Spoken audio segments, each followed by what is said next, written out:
Hi, I am Tammy Mirza, and I am the Freedom Alchemist. And I'm right in the middle of writing a 7 series book about relationship principles from the Freedom Alchemist. It's about you really have a relationship with everything here on this planet. And as a spiritual seeker today, I am honored to have been asked to participate in giving you a 30-minute masterclass. And mine is entitled The Top 10 Things to Know About You. You are the only one on the planet that came here to experience your curriculum and in the way that you planned it, the way that you did it, which is really number two. You are the only one with the stories that you have, and therefore you have your own way of communicating and walking through life. This makes you unique. This makes you beautifully and wonderfully made. You came intentionally. You are brave to be here as a soul. You came to go through a curriculum. You'll find out more about this in this top 10. YouTube has been a really great example of how unique and individual each of you are, and that really just being here on this planet at this time is both pain and pleasure, which is the laws of polarity, talks about having equal and opposite of everything. We will experience it all. When you think about YouTube and you think about the people that are becoming famous, it's really not because of professional content. It's not because of good content. It is really that people are allowing themselves to be known, to be seen just as they are. If we could learn anything from that and you being uniquely made, it would be you are beautiful just as you are. There's nothing missing in you. It is just that maybe you're not connected. Maybe you're not awakened. Maybe you're not paying attention. Maybe you're just in survival mode. YouTube has been a great way for us to get on here and express ourselves on the computer, and especially during the crisis that's going on, the health crisis called COVID, for those of you who will be watching this later. What are you doing in your life that is making your own statement? Is it art? Is it painting? Is it writing? Is it helping others? Is it delivering groceries? Is it running errands for people? Is it your career? Is it your relationship with your spouse? Is it relationship with your family? Are you a caretaker? What are you doing that is making the statement that identifies you? What can you offer to yourself to make this happen? How do you get to know who you are and how you function the way that you do? These are key questions for you to ponder, and I'll talk about that a little bit more. Number two, you picked all of the things about you before you came in between your lives. To give you an example of this, and this is just one example, you chose your hair color, the volume, whether it is thick or thin, coarse or fine. Did you know you chose it? Did you know that you lose about 100 hairs a day? Did you know that spirit knows how many hairs are on your head as well as your spirit at any given moment? It's quite beautiful when you think about how much you're known. You chose your parents. You chose your grandparents, your adopted parents, your potential partners, people who you would meet, your level of intelligence, whether or not you have a sense of humor, the length of your legs, believe it or not, whether or not you would have some kind of physical ailment. All women feel that way about their bodies, don't we? We feel like there's something wrong with us, but we are not talking about that specifically in this case. You chose the way that you process things. Did you know that you chose your level of intelligence before you came in, whether or not you would have a sense of humor, how you would gather information, whether it is by written word? We know now that when kids take tests in school, that they either test better verbally or by written word or by pictures or by reading or by hearing it. Everybody does not test the same. That's one of the fallacies going on in our school systems now. And they're beginning to realize that not everybody is cut from the same mold. All of these things you chose. When you think about that, then you will realize that nothing about you is unintentional. It is planned by you and your team before you came in and in between your lives. Therefore, why not think on this? Instead of being upset at your body, your skin, your color, your level of intelligence, your look, or anything else that you think about or beat yourself up about, why not think about the fact that you chose this intentionally and use it instead of it being something negative that you would have to deal with, as if you didn't choose it? Consider using it for the purpose that you chose it. Now, that's a much more empowered way of thinking. If you think about the fact that I know that for women specifically, because we were raised in such a generation that even on the magazines and photographs and movies, if you even know about Doris Day, then you will know that really privately, Doris Day had a lot of amazing freckles all over her face. So if you look and see some of her older movies, you will see that they kind of blurred her face. They covered it with makeup and they blurred her face. But her personality and who she was and how she came out and was just shining on the camera. And that's why most of us loved her so much. If there's anybody that I have been told that I am most like, it is Doris Day. That's funny, right? So think about Doris Day. Think about the fact that she had all these freckles. The movie industry is covering it up. We are taught as women that we have to cover up, that we have to look differently, that we have to slim our waist, that we have to look a certain way. And we come in that way. So unfortunately, a lot of what we do is we compare your best with our worst. I know for me, because I do not have and will not ever have in this lifetime a really small waist, that's the first thing that I look at on another female, as whether or not she has a waist or not. So if you are comparing what you consider your worst, not a good thing about you, you are denying the fact, and you're delusional because you're denying the fact that you chose it. So why not just understand that you chose it? I have people asking me from time to time because they get upset. You can grow hair, you can grow fingernails, you're small, you're petite, you got good legs. And I'm like, look, in the last lifetime, I was obese. And the one before that, I was a prostitute. What am I going to say? You chose this, I chose this. Think about why we chose this. And then what we do with it. What will you do with what you chose because you did choose to come in this way? Think about who you are and the things that make you uniquely you. I remember telling my children when they were little that it was my job to figure out what they liked, what they had a tendency towards, what their weaknesses or perceived weaknesses were, what they might need the help of holding in the hands with somebody else to accomplish in life. And their entire childhood, I looked at what can I help you to develop, to pursue, to look at, and then what things do you know that you are going to need the help of others in mankind to help you or assist you. That way, you know what completes you, what makes you whole. That's why we're not completely great, perfect by ourselves. We chose that intentionally too, just for the purpose of bonding and uniting and holding hands with other human beings. So if you look at what you perceive your weaknesses are, and now you cross over the bridge to these aren't weaknesses, they are opportunities for me to work with somebody else, to help somebody else, to let somebody else help me, then we're all one and we're all loving each other. What if the world actually functioned where everyone was doing what they were good at and being supported by all other human beings and what their strengths are? There would be no war. There would only be bliss and happiness.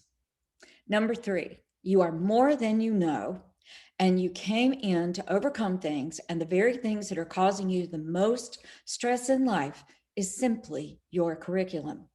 The main work that there is to do here in this life is to unseparate yourself from you, from God's spirit, and from all that there is. That process is the game that we are playing here. And everything here, every human being, every single thing that is in your home, every single story that you have, every single thing that has occurred is all for that purpose and is conspiring. There is a conspiracy going on in your life. Your life is conspiring along with your spirit and the non-physical and the physical. Every single thing is conspiring for that level of growth, including everything and everyone here. If you look at that, you will not feel threatened by family members or loved ones or a boss or anyone else. If you look at them like, okay, I see what you're showing me, and now I know that you're my servant, you're actually conspiring to get me to grow, then you will become very grateful, and then your life will shift, and you will look at them as an opportunity instead of a problem. Nobody here's a problem, including you. This is just the game we're playing. And guess what? You cannot escape your curriculum that was wisely chosen and agreed upon. You sign contracts. I found this out by doing sessions for people and literally reading the contracts and reading where there were crossroads roads where they could choose something else, or reading what they designed. I even saw the beings that met with you, some of you that I have worked with. I saw the beings that you met with to discuss what you would do and what you wouldn't do. And all these levels of things that I am talking about, you are uniquely made by you. All right. Number 4, you are an alchemist, and whatever you think upon expands in ways that you cannot fathom. Did you know that you are tuned in, tapped in, and plugged in to the universe and the universal laws, and you cannot detach? You cannot unplug. You cannot pretend that you are not an alchemist, because you are. When you are thinking, I want you to know that thoughts are things. One of my favorite quotes that I have, if you follow my Instagram and Facebook and Twitter and all of these things, one of my favorite things is a genie's lamp that I just bought in August 2020 in Turkey, in Antalya. I had asked Spirit, show me where I can find an Aladdin's lamp, so to speak, because I have known this and taught this for years. The universe is very much like the Aladdin's lamp. When you have a thought, the genie pops out of the Aladdin's lamp and says, your wish is my command. That is actually how it is. So you are creating your things. You're plugged in. You can't be attached by the spiritual laws. You're creating your own reality, and it matters what you focus upon, what you give your attention to, and how you perceive things is actually what you're creating. So think about that. The only real thing that there really is here to change is our perception of things. That's a lot of what I'm actually doing in my top 10 today. Number 5, you are playing a game by being here, and none of this is really that important other than your own curriculum. I was told one day by Spirit this, Tammy, what you in the physical form do not know is that the big things to you are small and minute to us in the non-physical. And the small things that you don't really pay that much attention to are the big or huge things in the non-physical. That made me think about this. What you typically spend your time on is coping mechanisms instead of moving forward. Let me put it this way.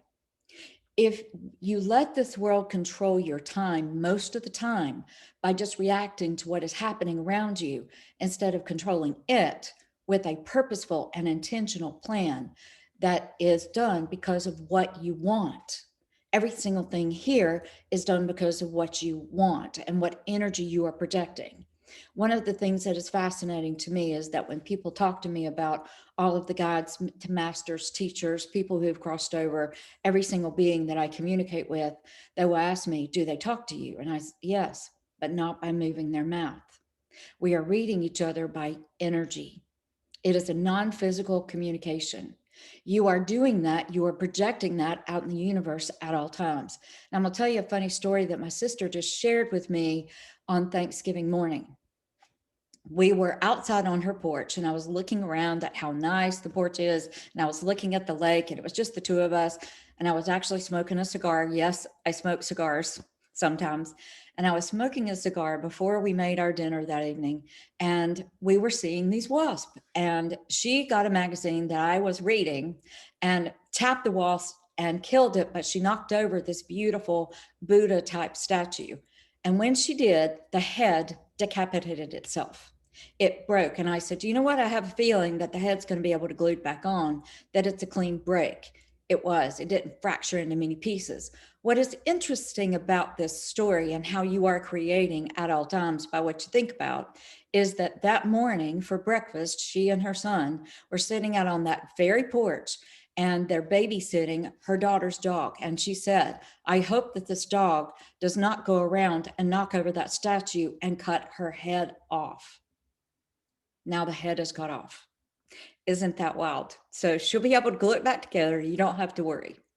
Number 6, you are loved far more than you can possibly measure.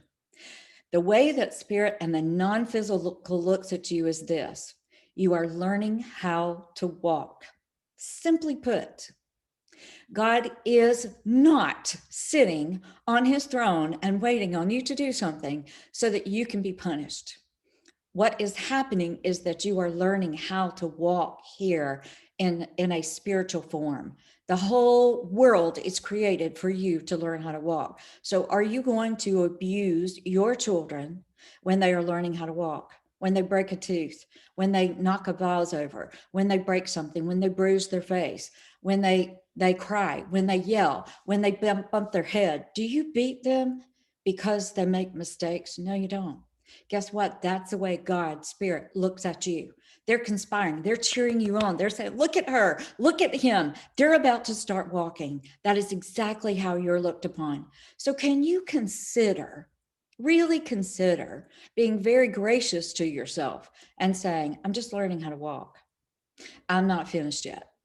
And I haven't really learned how to run. Or maybe I can walk, but I'm kind of awkward at it.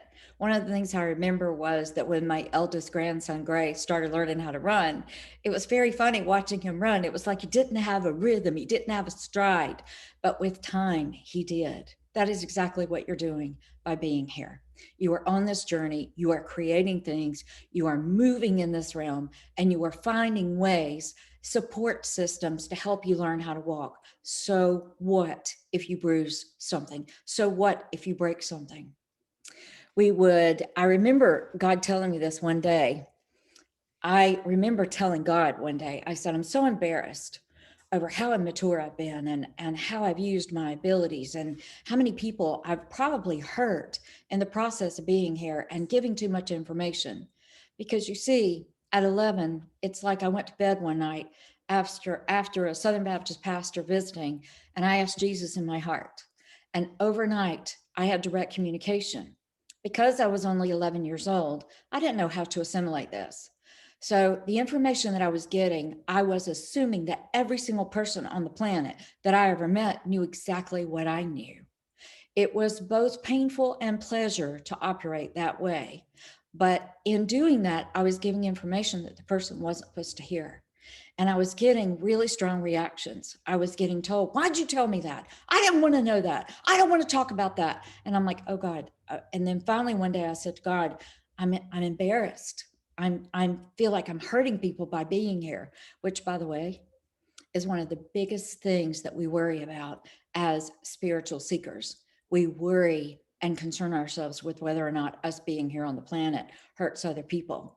When I told God I'm embarrassed over the things that I've done and how immature I have been, this is what he said.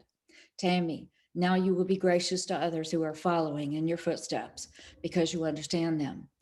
You are not judged, and nor will you judge them, but see them in their predicaments and know that just as you were loved, so are you. You are loved no matter what you do. 7, you have abilities. That is what people in the spiritual community call spiritual gifts. I'm going to debunk that for you.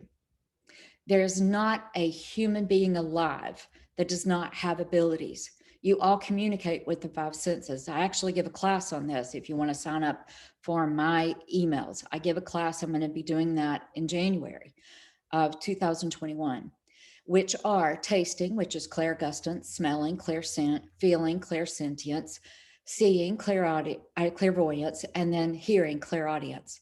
You did not just receive them as gifts. You earned them. What? They're not spiritual gifts. They're actually abilities that have been uncovered by the measure of work that you have done. You earn these things not only in this lifetime, but in other lifetimes as well. To the measure of the inner work that you have done, things are disclosed, opened, or caused to come into view or remembered. The key to this is to know what your abilities are and how to use them with a higher wisdom, not wielding them without knowing what to do with them, like I did. I just gave you that example of I had this ability to hear, to communicate, to get information, and I was misusing it. I just wasn't mature. I was very immature in it. For you, it is important that you know what your capacities are, your skill sets, your tools that you earned, not your spiritual gifts. You earn these things. Learn what they are and then how to use them. The five senses class is an amazing way to look at that. Find someone on the planet that can help you identify them. It doesn't have to be me. Find someone who can tell you about you. Number 8, what you want most wants you. This is a great one to discuss. Did you know that when you want something such as a mate, money, friends, career, whatever it is that you want, that it wants you? And if it is in your heart, then you cannot take it out. I'll share a real story to help you to understand this better. One day when I was driving to work, I heard, "Stop lying to yourself." I was very upset at God for this because I'd gotten in so much trouble telling the truth my entire life. And I argued with him and I said, "What do you mean? You know, I don't lie. I've been punished for telling the truth all of my life." To which I heard, "Stop lying to yourself about the fact that you want to be married. You have been trying to convince yourself for years that you don't want a mate, but you do. It is something that was put inside of you and it is in your heart. And stop lying about it." I was shaken. And I started arguing again. I said, "But listen, for 5 years, God, for 5 years, I've been telling people I don't want to ever be married again. I don't care if I ever get married again. I don't want a mate. I'm good just being single. I love being single. I'm happy." And God said to this, "We heard, but this is it. We agreed upon this in between your life, and it is in your heart, and it will come up again and again until you acknowledge it and be honest about it and get out of resistance to receiving it." That is a really big one, and I don't have time to go into that. I broke up with my boyfriend that evening and told him we've never discussed marriage, and obviously that's not what you're interested in. And I realized today I do want marriage. It changed my life. Maybe, just maybe, there's something in your life that you feel that you want. It comes up again and again, and you keep avoiding it, not knowing why.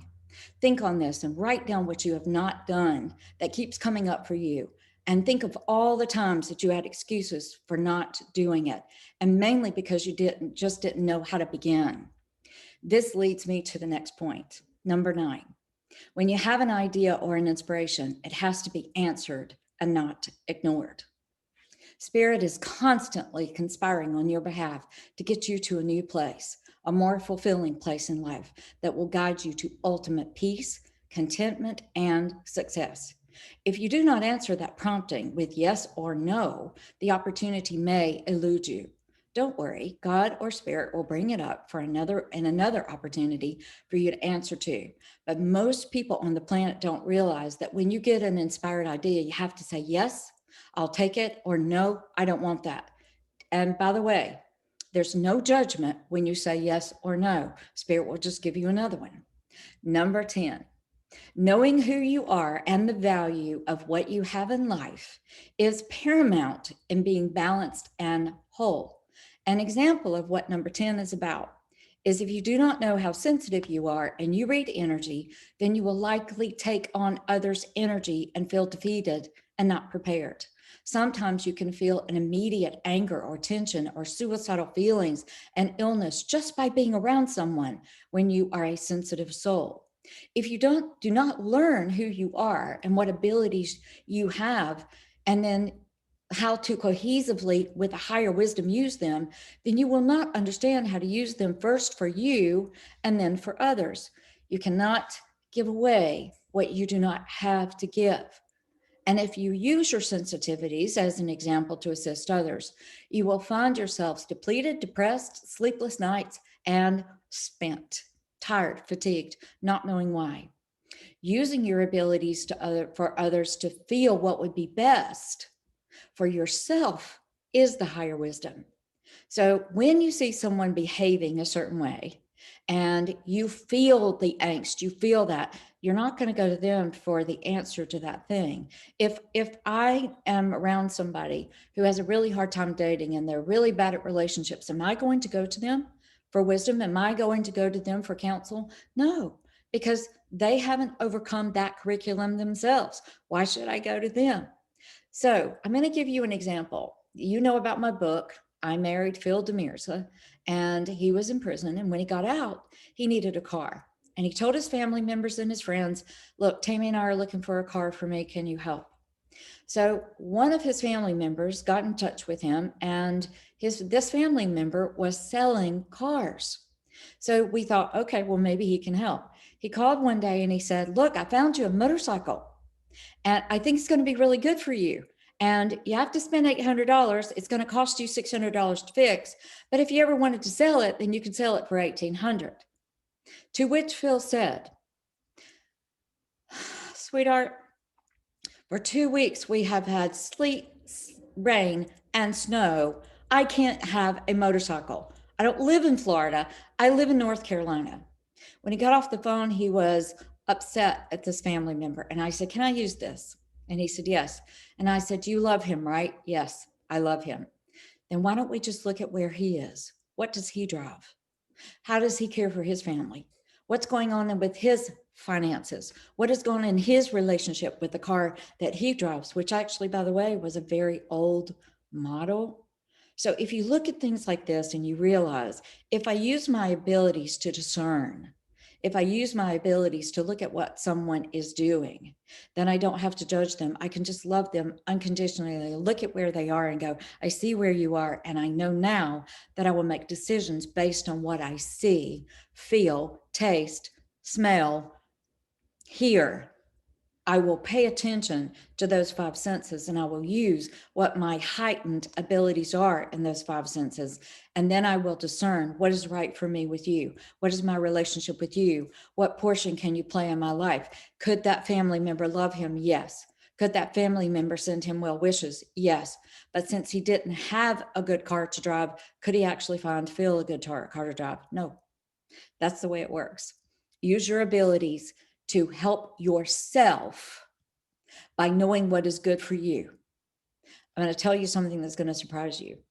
What is good for you is good for everyone else. How about that? When you're in alignment with everybody. And when you're out of alignment, you're out of alignment for everyone. Know thyself. You are the best person to know in this lifetime.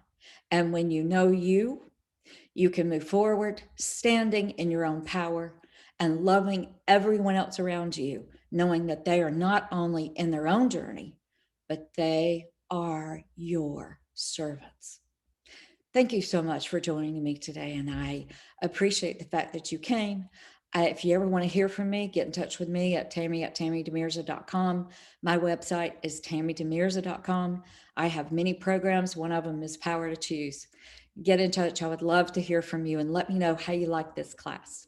Namaste.